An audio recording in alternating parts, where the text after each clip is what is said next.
Fully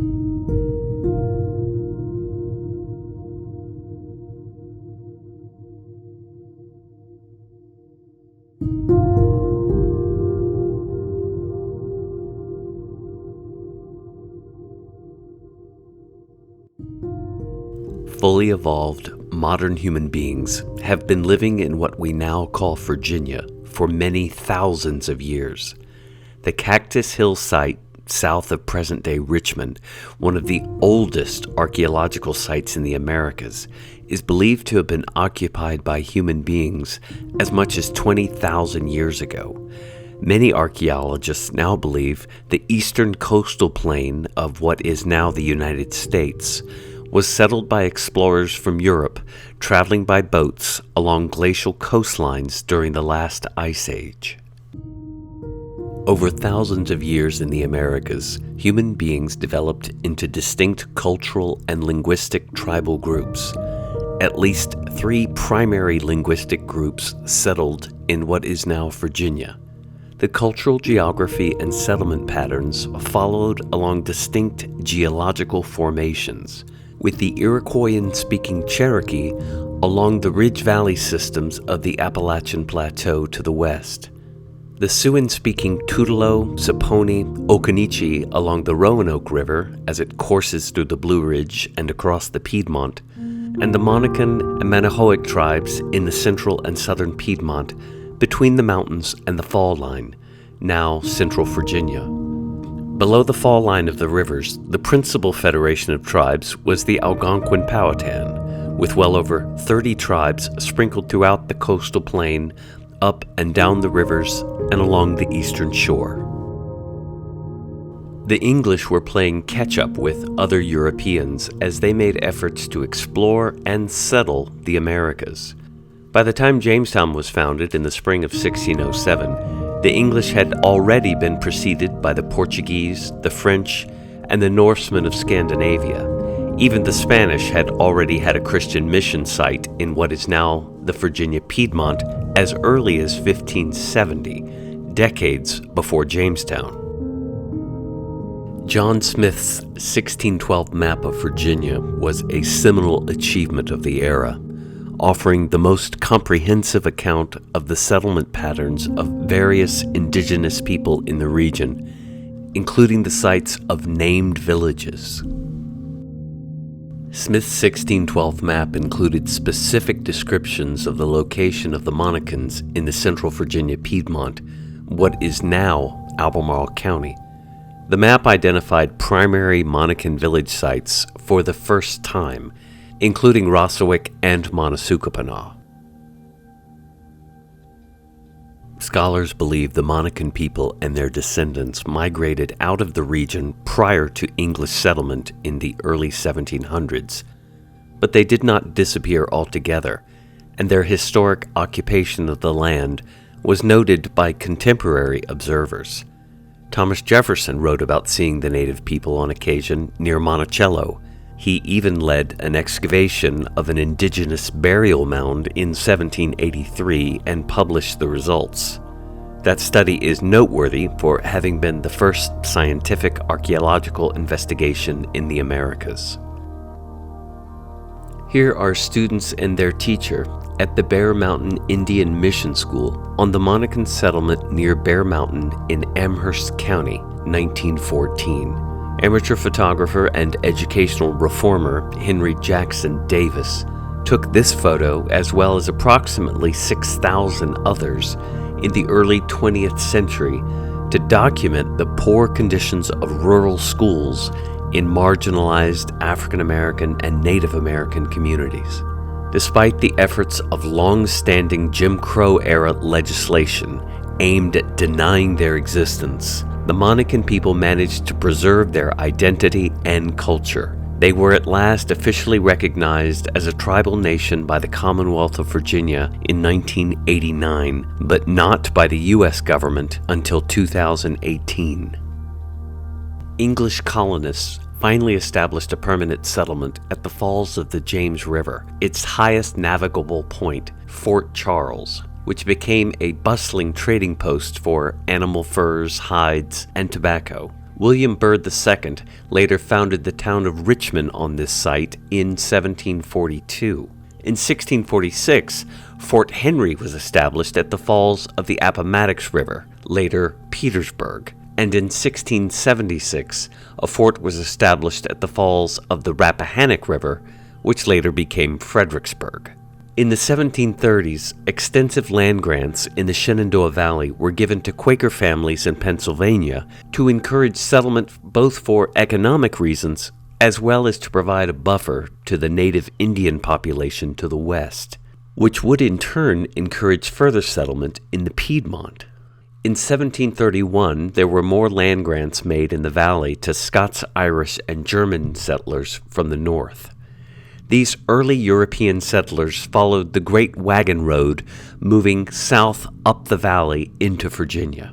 These early European settlers followed the Great Wagon Road, traveling south up the valley into Virginia, following along what is now approximately Route 11. Land patents were recorded in the Piedmont region of what is now Albemarle County as the first of the land speculators and settlers moved in from predominantly affluent areas to the east and northeast. Farmers also migrated over the Blue Ridge, down from the valley to the west. These earliest European families included Fry, Cabell, Meriwether, Carr, Carter, Epps, Howard, Hudson, and Lewis. In 1737, Michael Woods moved east through the mountains, now called Woods Gap, and settled what is now western Albemarle County. In 1741, Peter Jefferson arrived from the east, having been born near Richmond, and settled his growing family along the Ravenna River on a farm he called Shadwell. 18th century European settlers traveled along the Mountain Road, later called the Three-Notched Road or Three-Chopped Road, which led from Richmond across the central Virginia Piedmont to three distinct passes through the Blue Ridge Mountains and up into the Shenandoah Valley. Charlottesville's downtown mall, West Main Street, Ivy Road, and Route 250 follow along that same colonial roadway today. On September 4th, 1744, the Colonial General Assembly chartered the County of Albemarle, named for Virginia's then Royal Governor, William N. Van Keppel, the second Earl of Albemarle. The county seat, location of the first courthouse and jail facility, were just west of present-day Scottsville. Albemarle is the English pronunciation of Aumale, a county in southwestern Normandy. A Count of Aumale had come with William the Conqueror to England in 1066. Lord Albemarle's godmother was Queen Anne, for whom the Ravenna River is named, the River Anne. Surveyors Joshua Fry and Peter Jefferson completed their landmark map of Virginia in 1751, the first of its kind to show the far western parts of the colony, English towns and home sites, as well as the early colonial road network. Peter's son Thomas had been born at Shadwell on April 13, 1743. Albemarle County was downsized in 1761, and the following year, on December 23, 1762, a more centralized location was chartered as the site for a new courthouse. Conveniently laid out on either side of the Three-Notched Road, the new county seat of Albemarle was named for King George III's new bride, Sophia Charlotte of Mecklenburg-Strelitz, henceforth known as Charlottetown or Charlottesville. This is the earliest map of the town of Charlottesville, about 1773, the result of a land survey ordered by Thomas Jefferson. It shows the grid pattern of the new town on a ridge west of the Ravenna River. The town included 56 half-acre lots and a public square on the northern outskirts for a courthouse. During the Revolutionary War, thousands of British and Hessian or German soldiers were captured after the battles of Saratoga in 1777. Initially kept in Massachusetts, the soldiers were eventually force-marched south to Albemarle County, Virginia, arriving in January of 1779. These prisoners of war built huts and barracks to house themselves, and by the spring of 1779 their camp had become something of a self-contained village, with multiple gardens, a coffee house, and even a theater or comedy house. The wagon trail from Charlottesville through the woods and fields out to their camp to the west was called the Barracks Road, as it is still to this day. The Revolutionary Virginia government retreated to Charlottesville during the war. Colonel Bannister Tarleton and his 180 dragoons and 70 cavalrymen were ordered to go after them. Fortunately, Charlottesville's John Jack Jewett Jr. spotted them on the march and raced ahead of them during the night, June 4th, 1781, to warn then-Governor Thomas Jefferson and the members of the legislature. Celebrated as the South's Paul Revere, Jewett's heroic ride was later officially recognized by the Virginia General Assembly. Thomas Jefferson's vision for a truly modern university was finally realized in January of 1819, when the Virginia General Assembly granted him the charter for the University of Virginia. Classes started on Monday morning, March 7th, 1825. Edgar Allan Poe was a student that first year, but only for about 10 months before his stepfather pulled him out of the school for having racked up a sizable gambling debt playing cards with his fellow students. Thomas Jefferson later passed away at Monticello on July 4th, 1826.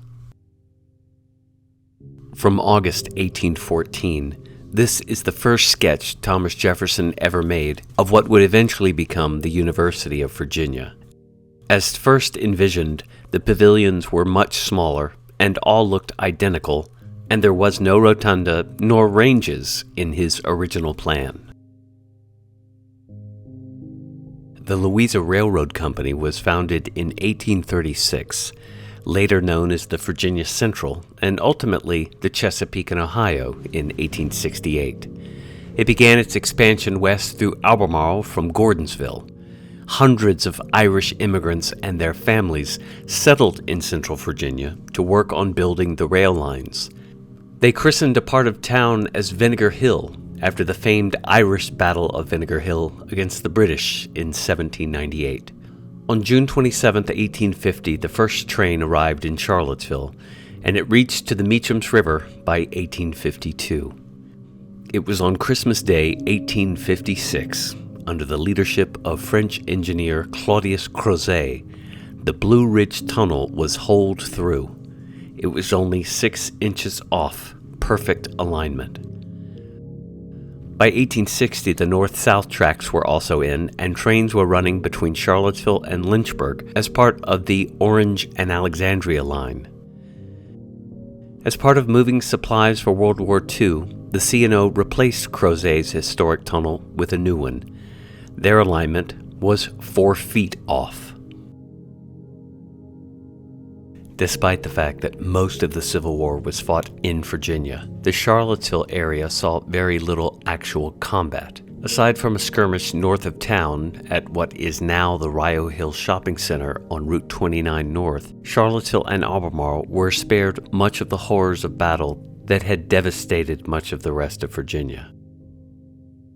With a skilled medical faculty at the university and convenient east-west, north-south rail lines intersecting nearby, wounded Confederate and even Union soldiers were rushed to Charlottesville for care by the tens of thousands throughout the Civil War.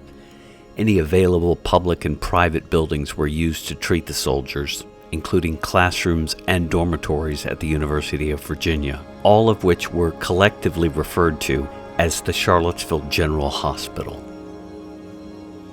On March 3, 1865, General George Armstrong Custer led Union troops into Albemarle County and Charlottesville. The town was occupied for 3 days before they marched towards the final siege of Richmond, the Confederate capital, which fell a few weeks later. Despite having burned the Virginia Military Institute, Custer ordered the University of Virginia not to be harmed out of respect for Thomas Jefferson. The March 1865 occupation of Charlottesville marks the beginning of liberation for the then approximately 14,000 African Americans who were being held in slavery throughout Central Virginia. Beginning in 2017, the Charlottesville City Council decreed March 3rd as an annual commemoration of the liberation and freedom of the enslaved population of the city and county, who in 1865 were then a 52% majority of residents. This is a view of Main Street in downtown Charlottesville, looking east from the foot of Vinegar Hill, about 1885. In the first federal census of 1790, there were 12,585 people in Albemarle County, 6,835 whites, and 5,750 African Americans, 171 of whom were not enslaved. 10 years later, in the census of 1800, the population had increased to over 16,000, nearly half of whom were African American, 207 of whom were free. During the next 7 decades, from 1800 to 1870, county population compared to growth of the nation as a whole remained stable, always growing, but only barely. From 1810 to 1880, African Americans were consistently in the majority, though only slightly. In the 1860 census, there were nearly 27,000 people living in Albemarle County, 52% of whom were enslaved people of color. Just over 600 were listed as free. The university at the time had 13 professors and about 600 students. Here is the first graduating class of Charlottesville's Jefferson School in 1867. With support from the New England Freedmen's Aid Society, Nantucket abolitionist and educator Anna Gardner, seated in the center front row, came to Charlottesville in 1865 to establish the first integrated school, which she named for Thomas Jefferson. That was a full 5 years before Virginia launched a statewide public school system in 1870. Charlottesville's Jefferson School, which also trained future teachers, Isabella Gibbons having been the first, was held in a rundown former hotel and Confederate hospital on West Main Street, the Delavan Building, which later became the site of the First Baptist Church near Union Station. Written on the walls of every classroom were the words, "Knowledge is power."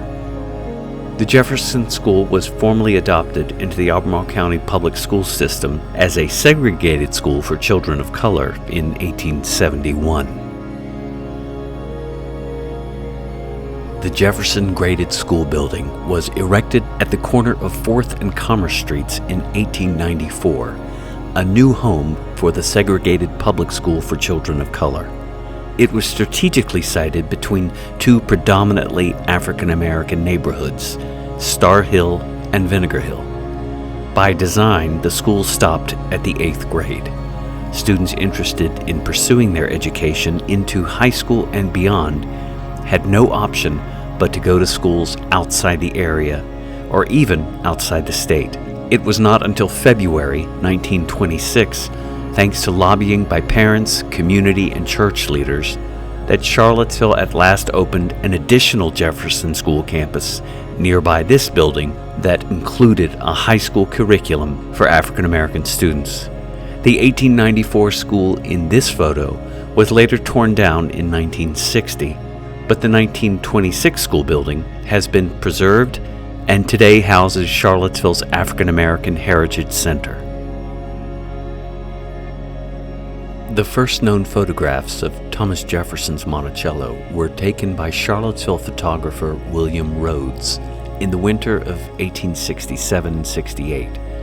This image of the east front captures the home in its near-abandoned condition following the Civil War, during which time it was seized by the Confederate government. Monticello had been sold in 1827 by Jefferson's daughter Martha. In 1834, naval officer Uriah P. Levy purchased the property, though he was not often in residence there.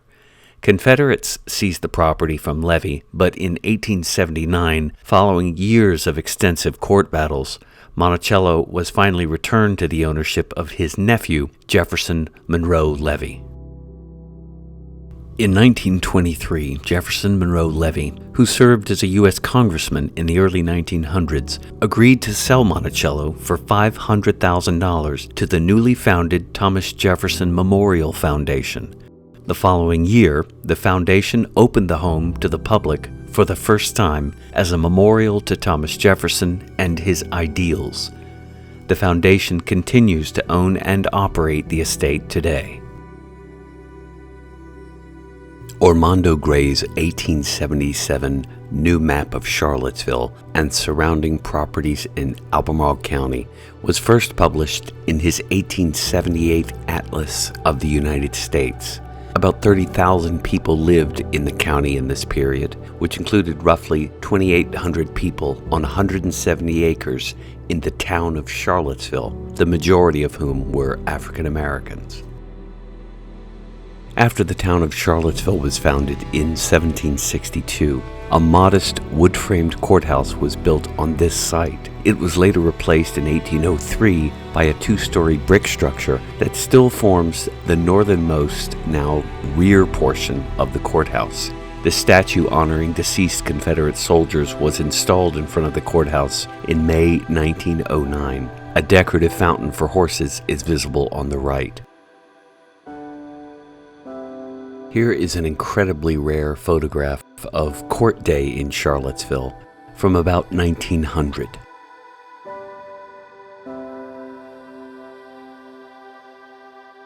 Here's a wonderful archival photograph of historic Pleasant Green in Crozet, Virginia.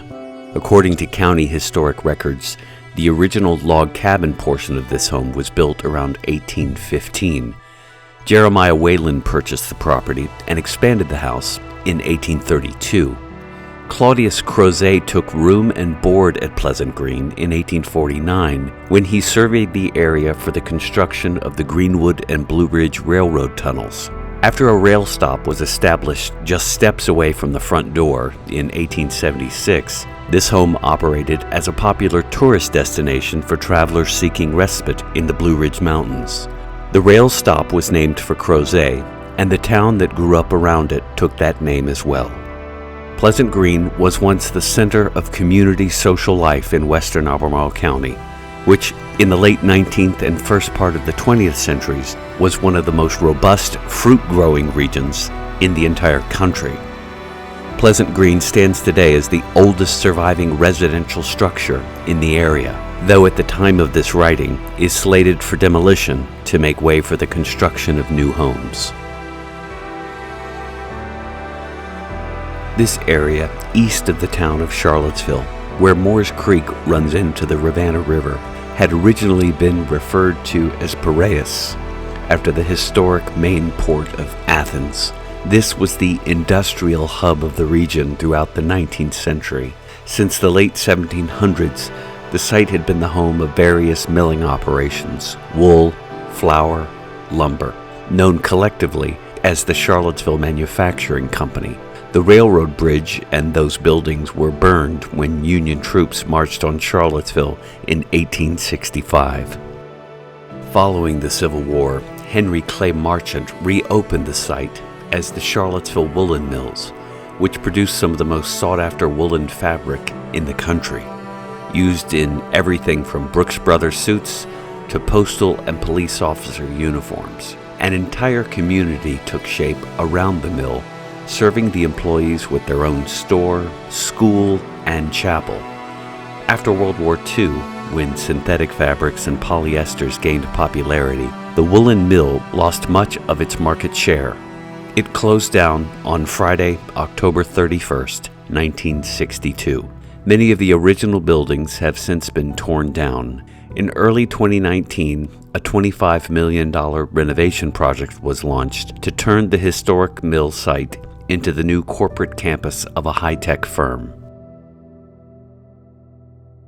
Charlottesville's Daily Progress began publication in 1892 out of this building on 5th Street, which has since been torn down. The town's first newspaper had been Clement McKinney's Central Gazette in 1820, which was followed by others throughout the 19th century. but the Progress has proven to be the longest-running newspaper in the region and is still being published today.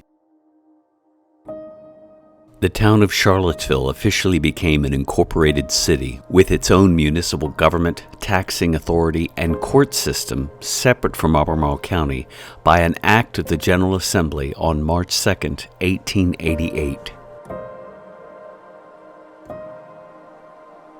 After Charlottesville incorporated as a city in March of 1888, it set up a new city hall and police station here at 5th and Market Streets. City government was headquartered here until the late 1960s, when it relocated to its current facility only a block away.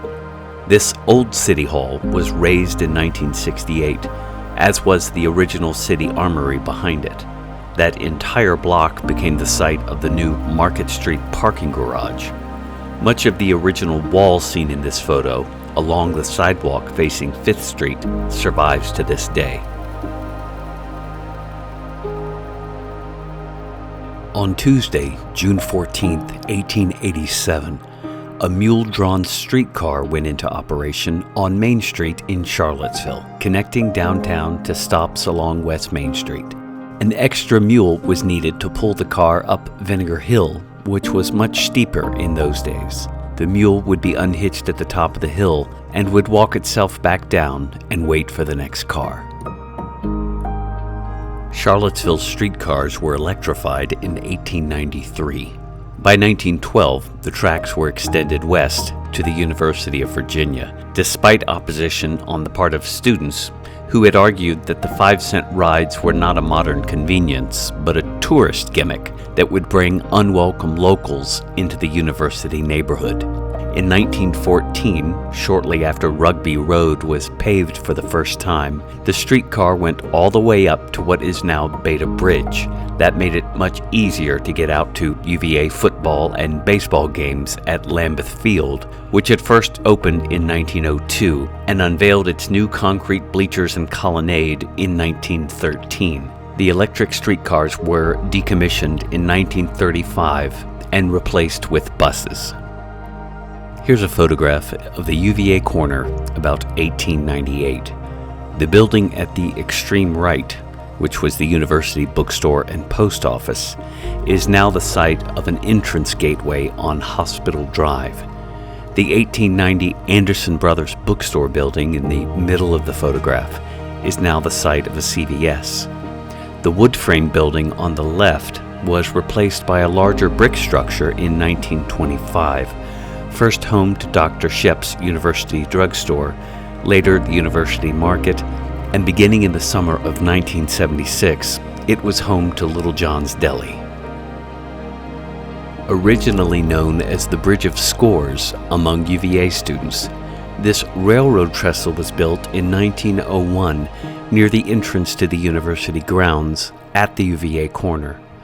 Originally a graded crossing since the tracks were laid in the late 1840s, the road was dug out beneath the tracks to separate increasing street traffic from the dozens of passenger trains that passed through town each day. University students wasted no time adorning the new bridge with the scores of memorable football games. By the time this photo was taken in 1906, 27 victorious games had been memorialized on the bridge, and at least another 6 on the concrete support wall. While the road was dug out deep enough to accommodate the height of the electric streetcars, it was unfortunately not enough clearance for the big trucks that would one day come along. To this day, unsuspecting drivers continue to slam trucks into this trestle, leading locals to now know it as the Truck-Eating Bridge. Photographer Rufus Holsinger captured this now iconic image of the burning of the University of Virginia Rotunda, October 27, 1895.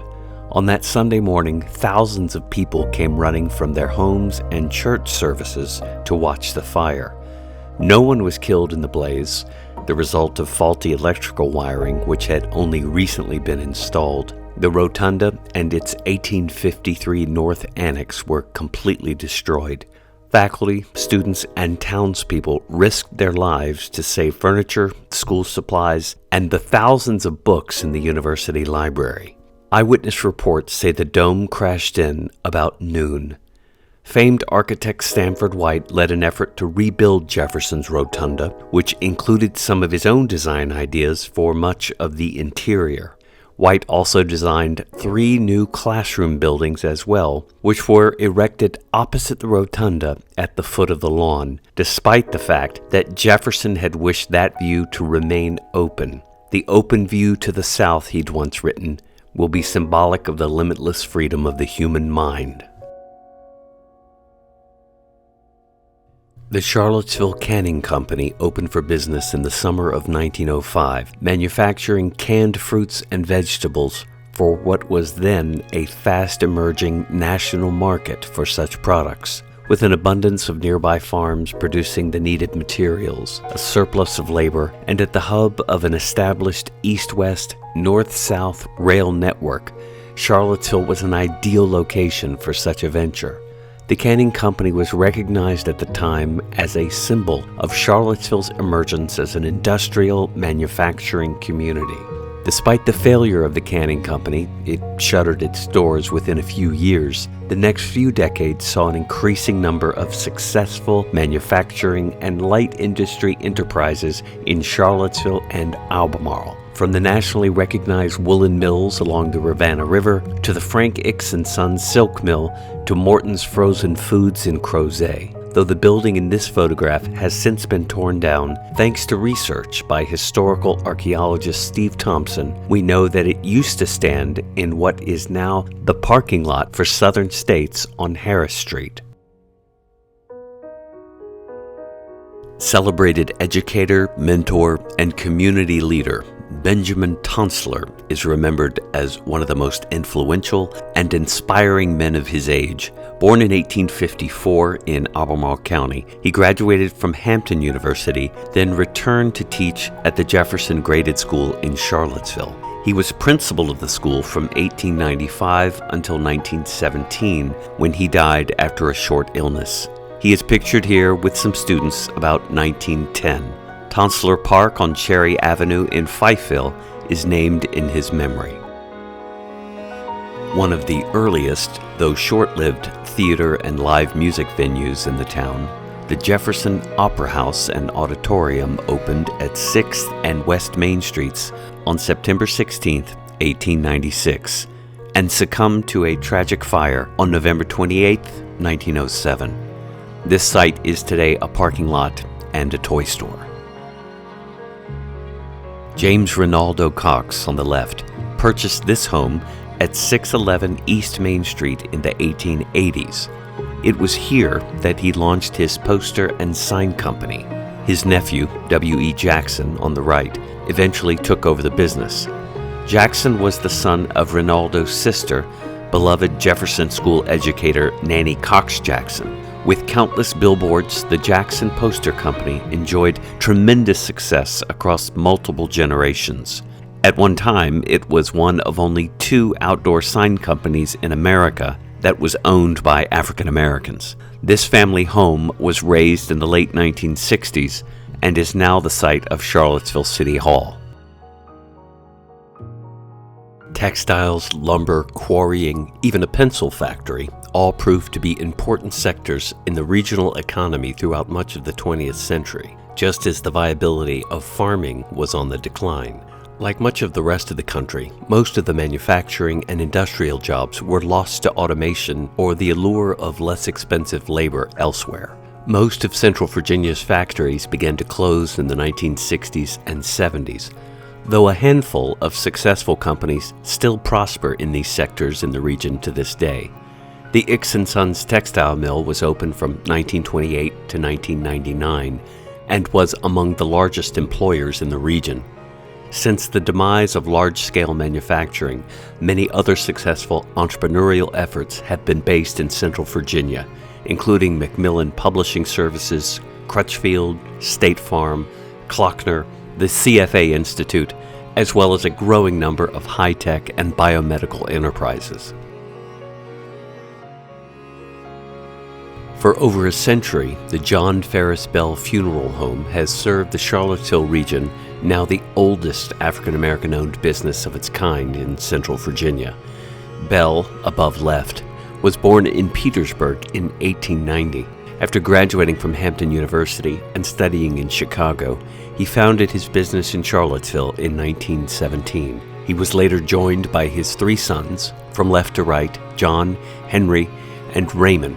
Henry's daughter Deborah Bell Burks and her husband Martin Burks III are now engaged in running the business.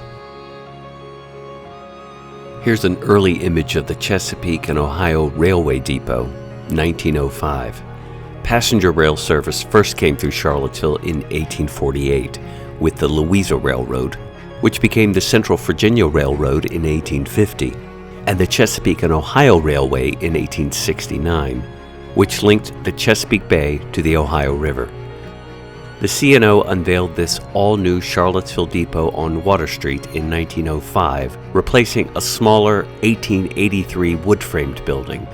The horse, carriage, and people were later painted into this picture when it was used for a postcard. The C&O ceased its passenger service when Amtrak was formed in 1971. Charlottesville C&O Depot closed in 1982, and in 1990 developers converted the building to office space. The first two-lane Belmont Bridge, built in 1905, is visible in the far left of this image. A new four-lane highway-style bridge was completed in 1961. The Albemarle County Courthouse was shared as a place of worship by various Christian denominations for decades. The first actual church building erected in Charlottesville, shown here, was Christ Episcopal Church at Jefferson and 2nd Streets Northwest, which was built 1825 to 26. It was raised in 1895 to make way for the Gothic-styled stone church that still stands on the same site today. Formed by African-American members of the then segregated First Baptist Church of Charlottesville beginning in 1863, Charlottesville's First Baptist Church, initially called the Charlottesville African Church, began holding its own services in the basement of an old hotel on West Main Street just after the Civil War. Their present church building was dedicated on that same site in 1883 and is listed on the National Register of Historic Places. Albemarle County enjoys a rich Jewish tradition dating to the mid-18th century. Jews have been instrumental leaders in the social, commercial, political, and religious life of the area. On October 5, 1882, Congregation Beth Israel, formerly the Hebrew Benevolent Society, laid the cornerstone on the region's first synagogue, located in downtown Charlottesville at the northwest corner of Church, now 2nd, and Market Streets. It was dedicated on June 8, 1883. That temple would still likely be standing in the same spot today, if not for the fact that in 1902, the federal government bought the site for a new post office and courthouse, which opened there in 1906, and is today the home of the Jefferson-Madison Regional Library on Market Street. Congregation Beth Israel's members painstakingly erected a new home, shown in this photo, only a few blocks to the north, at Jefferson and 3rd Streets, reusing much of the materials from the original temple. Dedicated on February 9, 1904, it survives today as the heart of the thriving and inspiring Jewish community of Central Virginia. The 1906 Federal Building, previously the site of the original Congregation Beth Israel, at the northeast corner of 2nd and Market Streets, now the home of the Jefferson-Madison Regional Library. Expanded in 1936, this building was long home to the U.S. Post Office on the main floor and the federal courthouse on the 2nd. In the distant left in the photo is the 1905 First Baptist Church at the northeast corner of 2nd and Jefferson Streets, which burned down in February 1977 and is now the site of the Queen Charlotte condominiums. The L-shaped home behind the federal building, facing the church, was built in 1821 and was for many years the home of Charlottesville businessman and postmaster Twyman Waite. The home was later occupied by Dr. Wilson Carey Nicholas Randolph and his wife Mary McIntyre Randolph. Following their deaths, the home went to Mary's brother Paul McIntyre. He gifted that corner of land to the city of Charlottesville for a public library, which opened in a new building there in 1921 and is now the site of the Albemarle Charlottesville Historical Society. The Jefferson Theater, 1936. Built in 1901 as the Jefferson National Bank on East Main Street, today's downtown mall, the Jefferson was enlarged and converted into a theater in 1912.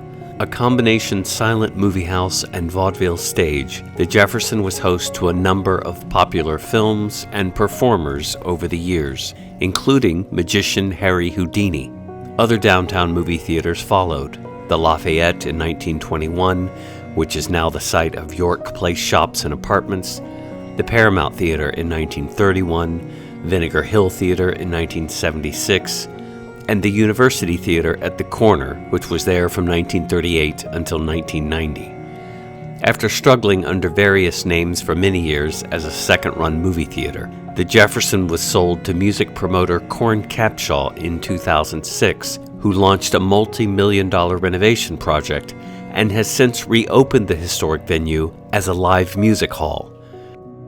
The marquee in this photo advertises the 1936 release The Trail of the Lonesome Pine, starring Fred MacMurray and Henry Fonda, one of Hollywood's first successful color films. Rufus Holsinger, 1866 to 1930, took this photo of Midway looking east on March 7, 1917.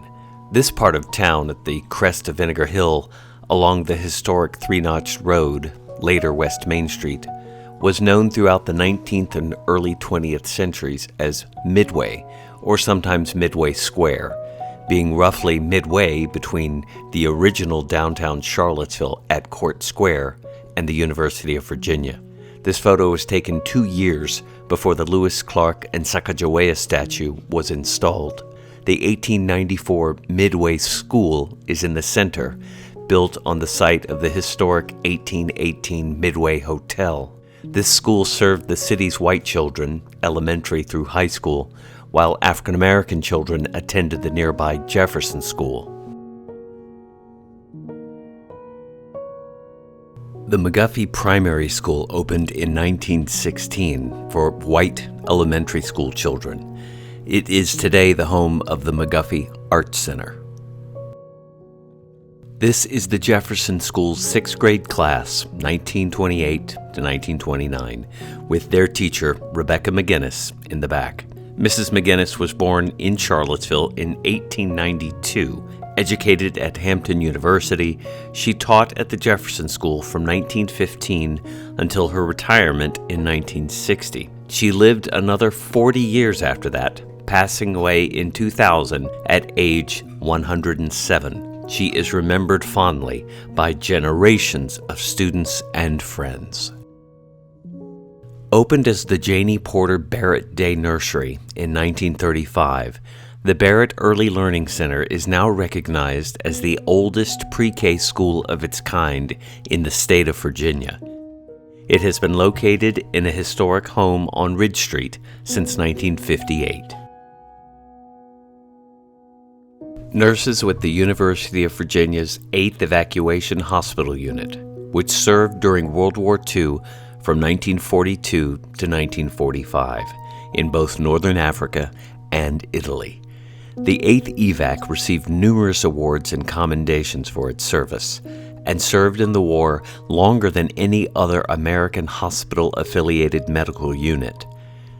During their time on active duty, the doctors and nurses from UVA cared for over 48,000 patients, plus over 53,000 outpatients.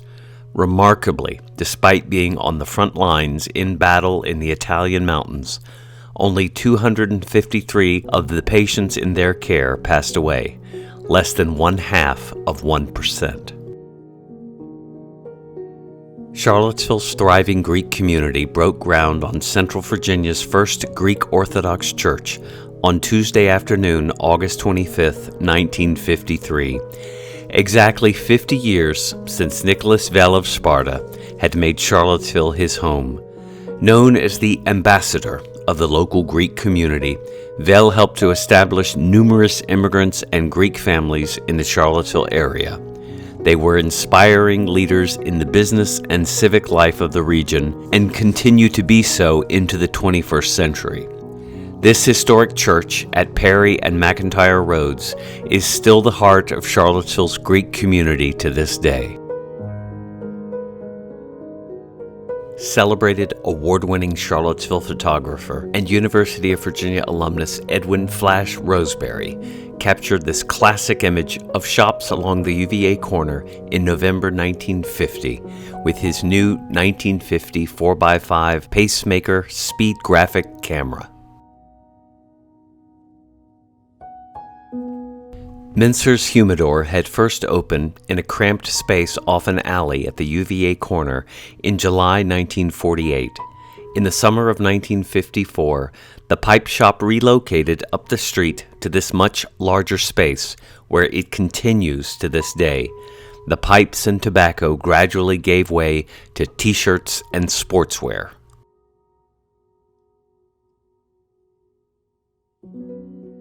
This is a 1952 photograph of Inge's store at 333 West Main Street, the heart of the once thriving Vinegar Hill community.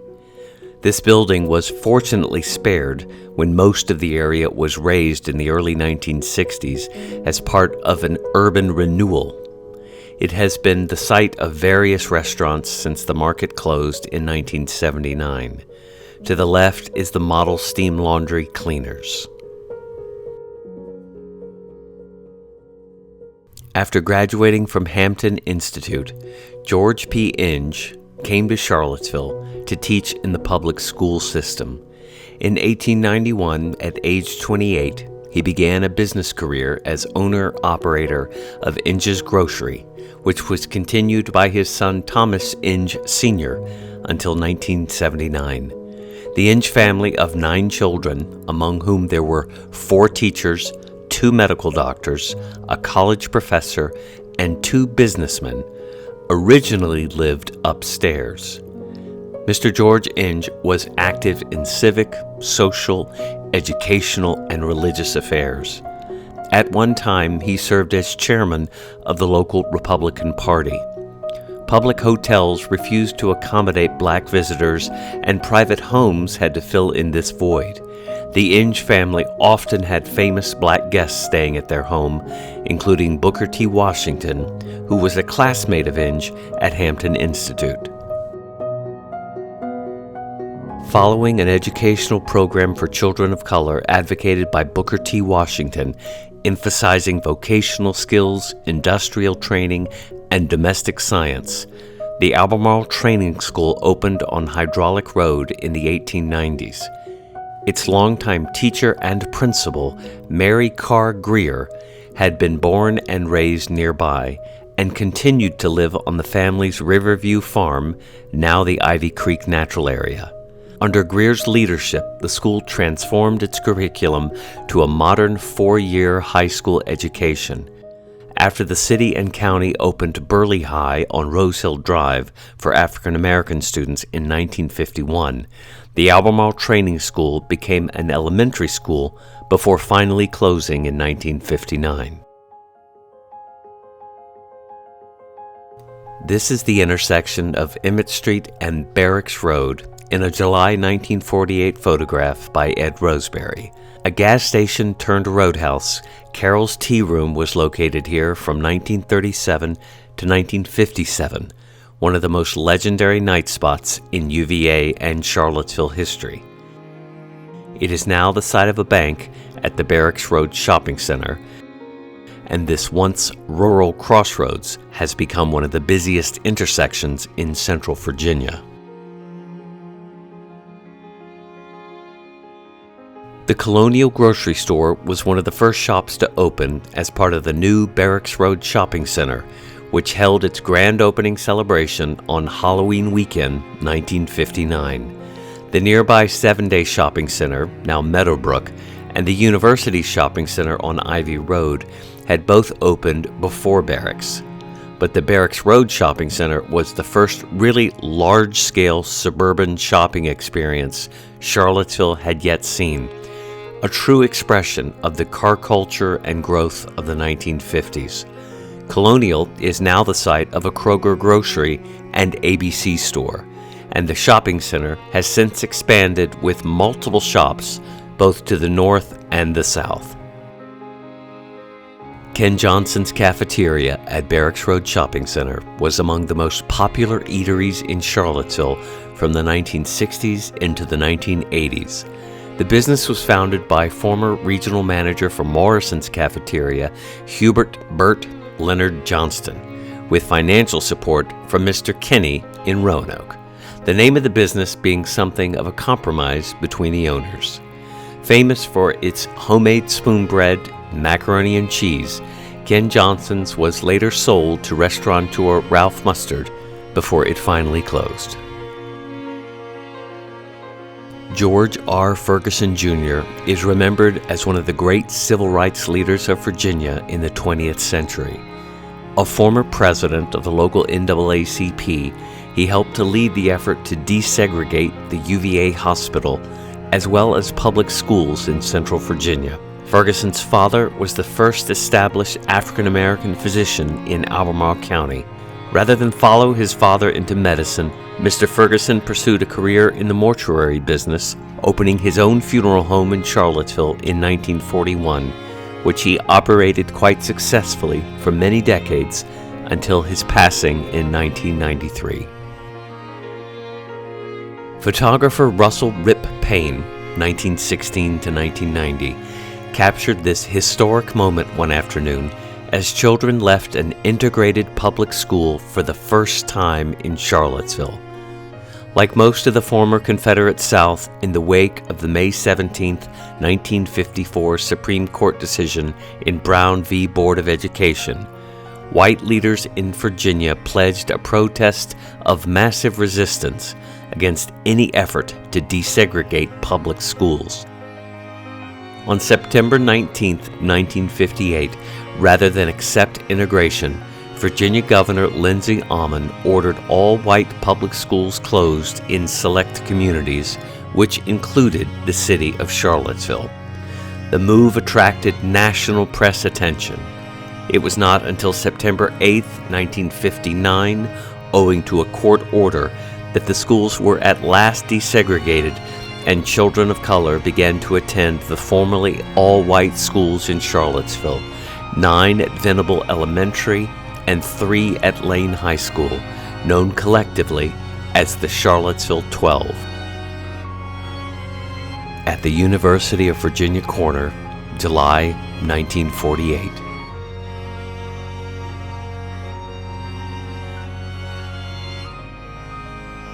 This Ed Roseberry photo looks south across the Belmont Bridge during the 1951 Apple Harvest Parade, an autumn tradition that had begun the year before and which became the Springtime Dogwood Festival in 1958. This bridge was built in 1905, connecting the east end of downtown Charlottesville over the Chesapeake and Ohio Railroad tracks to the fast-growing Belmont neighborhood, a planned community named for the sprawling 550-plus acre Belmont estate that had occupied that area throughout the 19th century. In 1891, developers with the Belmont Land Company began selling parcels in the area for home sites and businesses. In 1961, a new 4-lane highway bridge was installed to replace the original. A third iteration of the Belmont Bridge is now under construction. This is a view of Charlottesville's Apple Harvest Festival Parade on Main Street downtown in October 1953. The annual festival had been launched in 1950, complete with a parade and fair to celebrate one of the region's most historic agricultural industries. Throughout much of the 1800s, Central Virginia's Albemarle pippin was among the most popular varieties of apple in America and in England.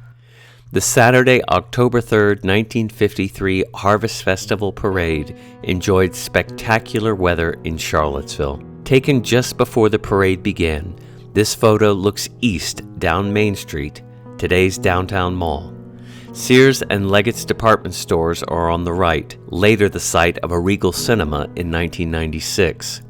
In the next block on the right is the 1921 Lafayette Movie Theater, which in 1960 became the site of a Rose's department store, and in 1996, the York Place Shops and Apartments. The 1920 National Bank Building, Charlottesville's first skyscraper, is visible on the left. The annual community celebration was reorganized as the Dogwood Festival and moved to the spring, beginning in April 1958.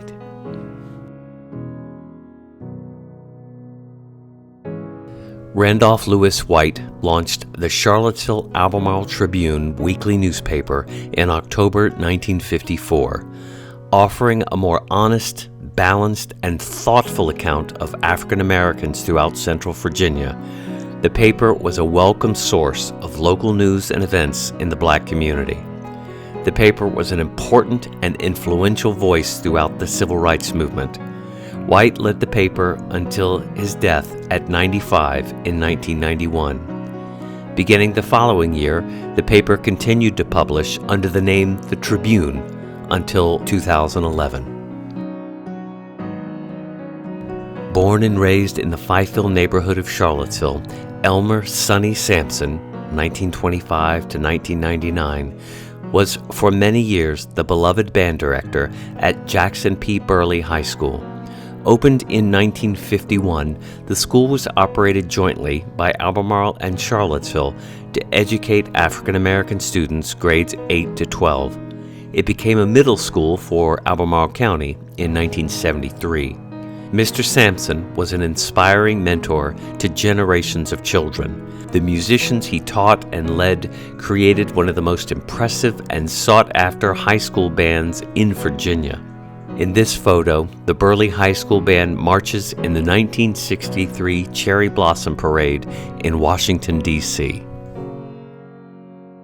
Scenes from the classic 1956 movie Giant were filmed in the Keswick area of Albemarle County in the summer of 1955. Photographer Ed Roseberry took this photo in the terrace room, a private upstairs dining room of the Thomas Jefferson Inn on Emmett Street, where the stars and some crew were staying. The inn had first opened in May of 1951, closed in 1968, and is now the Federal Executive Institute. Having snuck in through the kitchen, Roseberry obviously surprised some of the famous cast members as they were eating. On the far left is actor Paul Fix. In the middle is Rod Taylor. A 30-year-old Rock Hudson looks over his left shoulder, and next to him is 23-year-old Elizabeth Taylor. The movie also starred James Dean, though he did not appear in these scenes filmed in Virginia. Unfortunately, Giant was to be Dean's last movie, as he died in a tragic car accident on September 30th, 1955, in California, over a year before the film's premiere. The movie was nominated for 10 Academy Awards, and director George Stevens won the Oscar for Best Director. The University Movie Theater, June 1949. Photographed by Ed Flash Roseberry. The University Theater opened at 1325 West Main Street near the UVA corner on Friday night, September 30th, 1938, and didn't close until the summer of 1990, when the facility was converted into shops and apartments. The movie marquee in this photo reads Arthur and McCrae, The More the Merrier, a 1943 comedy starring Jean Arthur and Joel McCrae. Beyond the theater, you can also see Amoco and Esso gas stations, as well as signs for Bradley Payton's Pontiac Cadillac dealership. all of which were later torn down to make way for a Howard Johnson's Motor Lodge, which opened in April 1967 and in the summer of 1996 became a Red Roof Inn and is now the Graduate Hotel. The first organized civil rights march at the University of Virginia was held at the UVA corner in late March 1961. Led by Virginius Thornton, the first African-American graduate student in the College of Arts and Sciences, the three-day march protested the university movie theater's segregationist policy. Thornton was joined by students both black and white, as well as members of the faculty.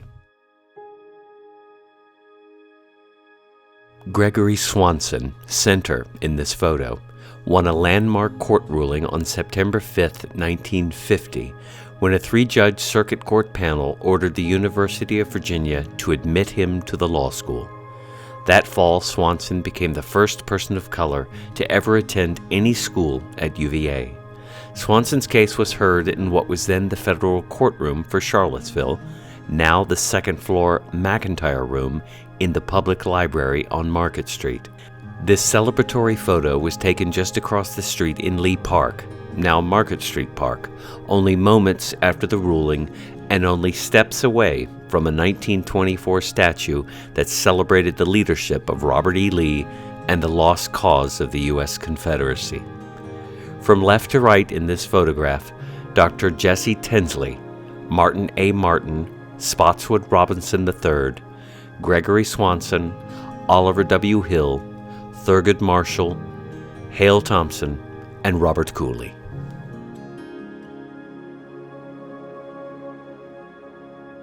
A native of Charlottesville, Edward Jackson, 1923 to 2001, was a veteran of World War II, a developer, and helped to run the family's very successful Jackson Poster advertising business. He is perhaps best known for having founded, built, and operated the Brenwana Motel, Restaurant, and Nightclub just south of town on Route 29, seen here at its opening in July 1958. Named for his two daughters, Brenwana was created to serve African-American travelers who struggled to find decent places to stop, rest, and eat in the segregated South. It was included in the Negro Motorist Green Book travel guide, which was published from 1936 to 1966. According to Mr. Jackson's family, Brenwana was in practice always integrated, the first of its kind in Central Virginia. Dr. Martin Luther King dined here when he spoke at UVA in 1963. Brenwana didn't close until 1979, though Jackson didn't sell the property until the early 1990s. The nightclub was an incredibly popular live music venue throughout the 1960s and 70s. Downtown Charlottesville, Main Street, May of 1960. Looking west. One of Charlottesville's most legendary eateries, John Tuck's Gaslight Restaurant, was a unique and popular destination in Charlottesville throughout the 1960s and 70s. Opened to rave reviews in 1961, the Gaslight was located on West Main Street, adjacent and to the east of the historic Hotel Albemarle, 1933 to 1980, which had been built as the Gleason Hotel in 1896. Gaslight fans have remembered the place as a steakhouse, beer hall, oyster bar, pop art museum, jazz joint, and folk singers coffee house, all wrapped up in one. Bob Dylan and Joan Baez performed live at the Gaslight. Simon and Garfunkel ate there. So did Muhammad Ali. In 1970, Tuck moved the Gaslight to a spot by the fountain at Barracks Road Shopping Center, and then later in 1982, he returned the Gaslight to West Main Street near its original location. Following Tuck's untimely passing, the Gaslight lost its luster and eventually closed, marking the end of an era in Charlottesville. The first Gaslight building was torn down in 1979 and 80 and is now a parking lot. But the adjacent historic Hotel Albemarle still stands, now home to offices and shops, and has since been painted a bright yellow. From the Rip Payne collection of historic photographs in the archive at the Albemarle Charlottesville Historical Society, a 1967, possibly 68 photo of people lining up to get into the Paramount Theater downtown. The marquee reads, "Sandy Dennis, the Fox," in color. In these pre-Stonewall years, when the Hollywood censorship code was just beginning to give way, throngs of people turned out all around the country to see this, one of the first ever wide-release films to deal openly with lesbian love, and even included an on-screen kiss. The line literally stretched down Main Street and then up 3rd. Spectators gather at 2nd and East Main Streets for the July 1962 parade to commemorate the 200th anniversary of the founding of Charlottesville. The route of the parade traveled east on Main Street before turning north towards Market Street. The event was held at 5 p.m. on Monday evening, July 16, 1962. The theme of the parade was Let Freedom Ring, and the Daily Progress described it as 200 years of Charlottesville history tied up in a bright-colored bundle. The 1931 Paramount Theater is visible in the background, as is the 1956 Miller and Rhodes department store. The two buildings to the left of the Paramount Theater were destroyed by fire in August 1973, and the resulting empty lot was incorporated into a design for the 1976 downtown Pedestrian Mall, now the site of the Central Place Fountain. An early 1960s aerial of the section of downtown Charlottesville long referred to as Vinegar Hill, so named by Irish immigrants in the mid-19th century who lived here and who'd come to the region as part of the effort to construct the rail lines across Virginia. By the mid-20th century, this part of town had become the center of African American life in the city. Regrettably, most of the buildings here were razed from 1962 to 65 as part of an urban renewal program, and many of the residents were moved into federally subsidized public housing. Advocates of the demolition of this entire neighborhood had hoped that the cleared land would become home to new office buildings, but the land remained an undeveloped dirt field for decades. Though there has been some development in this area, arguably most of the land is now used as parking lots.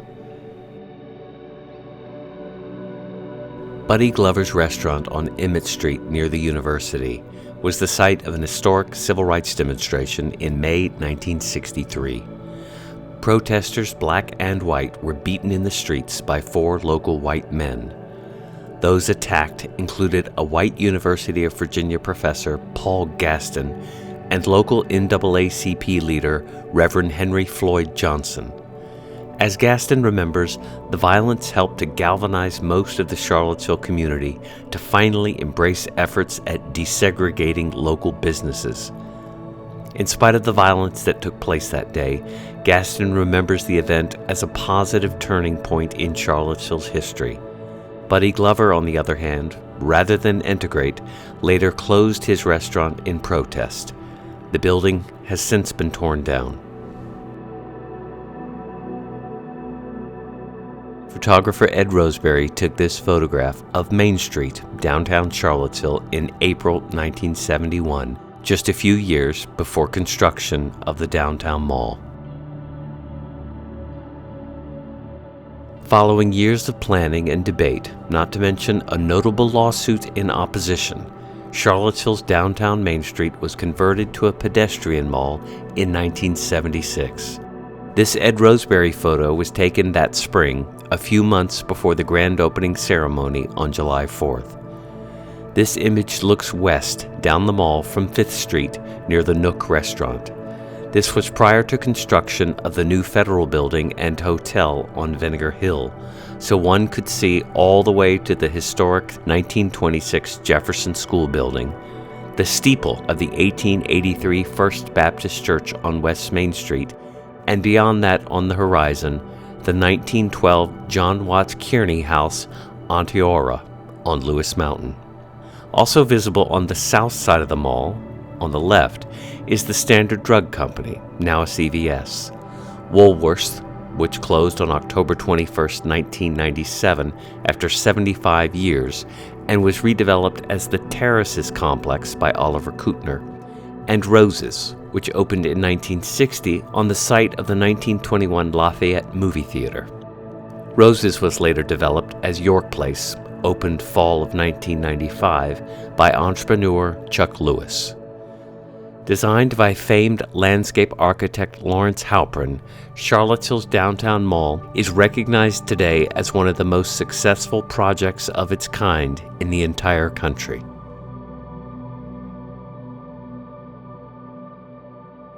Photographer Ed Roseberry took this photograph of the University of Virginia's Easter's Party on Sunday afternoon, April 11, 1976, when an estimated 15,000 people piled into Mad Bowl near the fraternities. UVA's Easter's has been called the biggest college party in America in the 20th century. The springtime tradition had its origins as a formal evening of dancing in the late 1880s.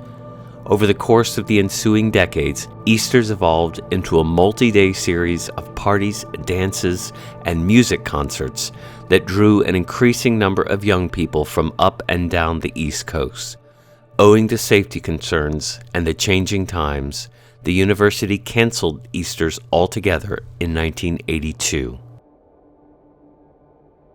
The Ridge Drive-In Movie Theater opened on Saturday night, April 22, 1950, and didn't close until 1979. Located at Route 29 and Hydraulic Road, it is today the site of a Kroger grocery and ABC store. Drury John Burchard Brown, 1918 to 1998, was a legendary figure in the struggle for racial justice in Central Virginia. As a young man, Mr. Brown lived a rough and tumble life on the streets of Charlottesville and suffered under the oppressions of Jim Crow. He served valiantly in World War II, then went on to become a pioneering leader in local politics. He was a peerless community organizer in support of employment for African Americans all across the region. He helped to found the Monticello Area Community Action Agency and was one of Virginia's most significant and effective civil rights leaders. After his passing, the city of Charlottesville named the bridge on West Main Street for him and has continued to honor other bridge builders who have followed in his footsteps, building bridges between races, classes, and neighborhoods. An aerial photo by photojournalist Rip Payne about 1970 of the construction of Route 29 and the 250 bypass intersection with the new Interstate Highway 64, an area now known as Exit 118B.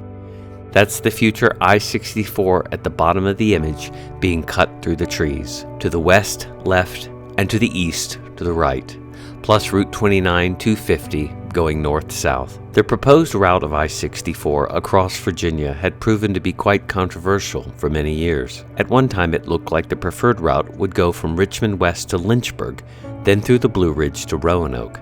There was even an organized group in Albemarle County who did their best to fight it, saying it would hurt property values and make the countryside ugly. But pro-Charlottesville interests won that political battle, and I-64 came through town in the early 1970s before continuing west across the Blue Ridge at Afton. This is a photograph of Dave Matthews Band's first big gig. On Sunday, April 5th, 1992, the local Dave Matthews Band, which had formed only the year before, took to the stage at the annual outdoor Van Riper's Music Festival in Afton, Virginia. At the beginning of their set, Matthews nervously approached the microphone and said, "Hello, we're the Dave Matthews Band. This is definitely the biggest bunch of people we ever collectively stood up in front of, so we're a little excited on such a nice day. Very nice to meet y'all." Just a few months before, in February of that year, the alternative weekly newspaper Seville Weekly, or Review at the time, had prophetically asked on its cover, "Is the Dave Matthews Band the next big thing?" The rest, as they say, is history.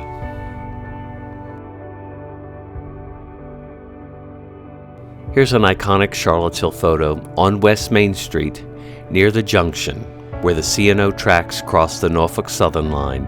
The streetcar is visible in the distance, and beyond that, the steeple of the First Baptist Church.